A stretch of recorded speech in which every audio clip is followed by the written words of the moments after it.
আজ দেখাবো আপনাদের দেশি মুরগি দিয়ে আলু রান্না করে। প্রথমে কড়াই দিয়ে দিচ্ছি পরিমাণ মতো তেল।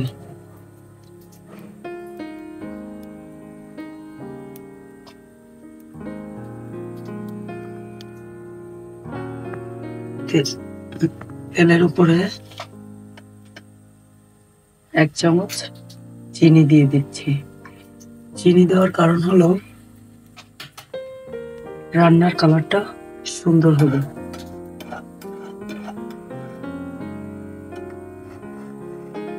তারপরে দিয়ে দিব দারচিনি, এলাচ, তেজপাতা,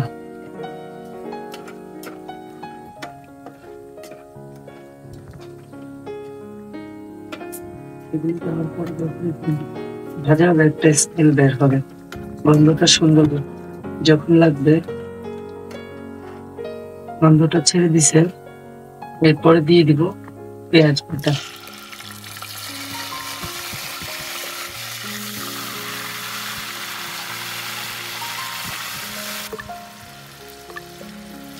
পরে আদা রসুন পেঁয়াজের একটা কাঁচা গন্ধ থাকবে। কাঁচা গন্ধটা যখন চলে যাবে তখন বাকি মশলা দিয়ে দিব।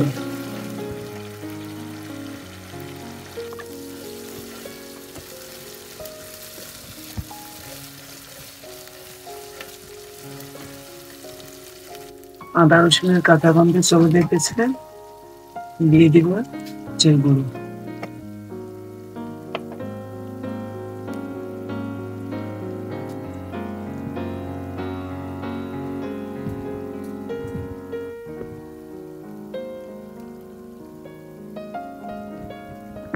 দিয়ে দিব হলুদের গুঁড়ো, পরিমাণ মতো লবণ,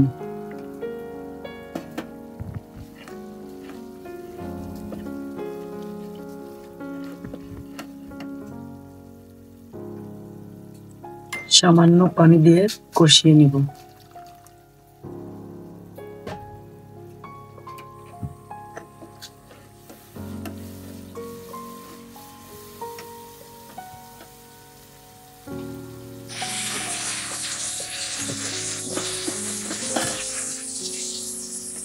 দিয়ে দিব জিরার গুঁড়ো,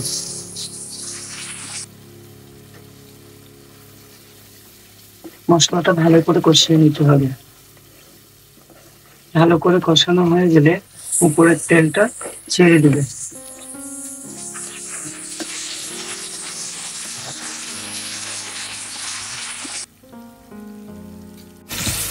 তেলটা ছেড়ে দিয়েছে, এরপরে দিয়ে দিব মাংসগুলো।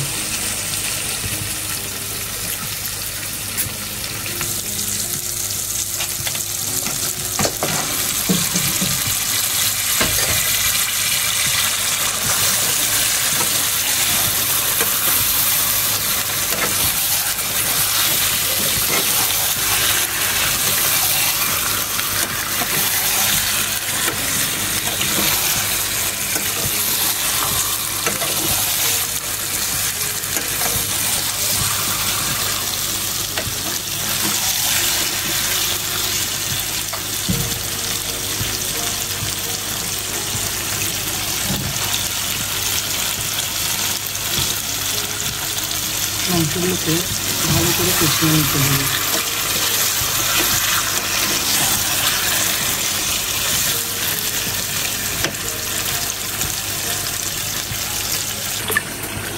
দেখুন মাংসগুলো থেকে পানি ছেড়ে দিয়েছে, এই ছাড়া পানিতেই মাংসগুলো ভালো করে কষিয়ে নিতে হবে। যত কষাবে তত রান্নার স্বাদ বেড়ে যাবে।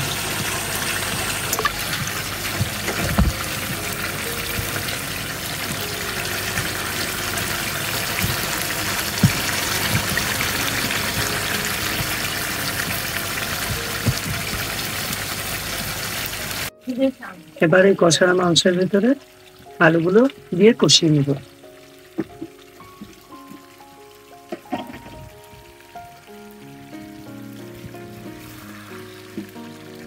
মাংসের সঙ্গে যদি আলুগুলো কষিয়ে নেন না, আলুগুলোর স্বাদ আরো বেড়ে যায়। তাহলে মশলাগুলো আলুগুলোর ভিতরে ঢুকে যাবে। মাংস আর আলু ভালো করে কষানো হোক। ফিরে আসছি মাংস আর আলু কষানো হয়ে গেলে। মাংস কষানো হয়ে গেছে, দেখুন মাংসটা প্রায় সিদ্ধ হয়ে এসছে। এখন দিয়ে দেবো ঝোলের পানি।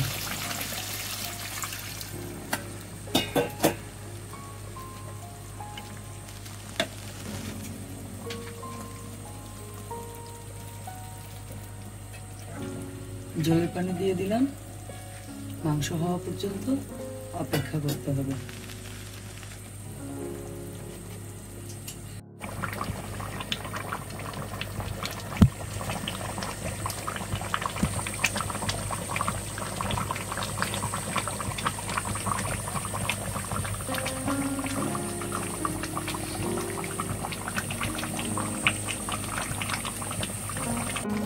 দেখুন হয়ে গেল আমার দেশি মুরগি দিয়ে নতুন আলু রান্না।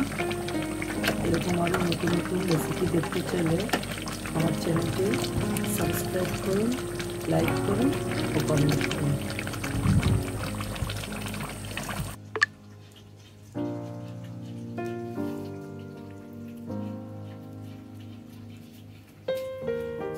দেখুন হয়ে গেছে আমার দেশি মুরগি দিয়ে নতুন আলু।